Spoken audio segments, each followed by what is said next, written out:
From the Home Slice News Center, this is the Daily Slice for Tuesday, May 2nd, 2023. I'm D. Ray Knight. This is what's going on. The Fallen Heroes program that names highway bridges for South Dakotans who died while in the armed forces continues to have strong interest. The latest 12 honorees received approval from the South Dakota Transportation Commission last week. 1 died in World War II, 3 in Korea, 5 in Vietnam, and 3 in Afghanistan and Iraq. They were chosen from a list of 70 service members whose families and friends applied to honor their loved ones. A committee from 3 state departments, Military, Veterans Affairs, and Transportation, make the recommendations.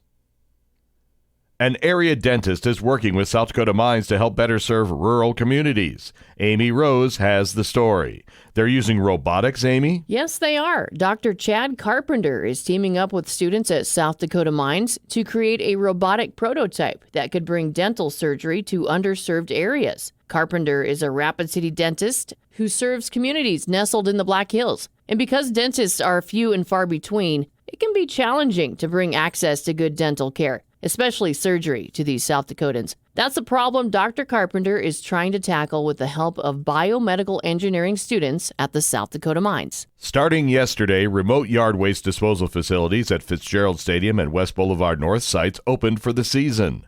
The remote sites will also contain plastic and cardboard recycling containers. The dumping of trash or other items is prohibited at both sites. Yard waste, plastic, and cardboard items must be placed inside the containers at the remote sites. These sites are to be used for residential purposes only, and commercial use is prohibited. In national and international news, Treasury Secretary Janet Yellen has notified Congress that the U.S. could default on its debt as early as June 1st if legislators do not raise or suspend the nation's borrowing authority before then and avert what could potentially become a global financial crisis. In a letter Monday to House and Senate leaders, Yellen urged congressional leaders to protect the full faith and credit of the United States by acting as soon as possible to address the $31.4 trillion limit on its legal borrowing authority. She added that it is impossible to predict with certainty the exact date of when the U.S. will run out of cash. Pilots from 2 major U.S. airlines are threatening to strike. Amy Rose has more. Amy. D-Ray, pilots at American Airlines have voted overwhelmingly to authorize a strike, and pilots at Southwest are starting to vote on a potential strike at their airline. That doesn't mean pilots at either airlines are going to walk off the job anytime soon, but it does aim to put more pressure on the airlines to reach new contracts with pilots' unions. The pilots' union at American said Monday that almost all its members took part in the voting and that 99% of those who voted authorized the union to call for a strike. Federal law makes it very difficult for airline unions to conduct legal strikes.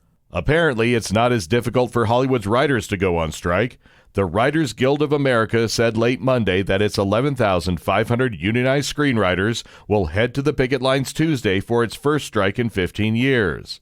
Negotiations between studios and the writers, which began in March, failed to reach a new contract before the writers' current deal expired just after midnight Tuesday. The labor dispute could have cascading effects on TV and film productions, depending on how long the strike goes on. Your weather forecast from the Home Slice Weather Center. Lots of sunshine today and a high of 69. Low tonight, 45. And that was your Daily Slice for Tuesday, May 2nd, 2023. The Daily Slice is a production of Home Slice Media Group, hosted by D. Ray Knight with Amy Rose. Executive producer Mark Houston. Engineered by Chris Jacquez. I'm D. Ray Knight. Have a great day.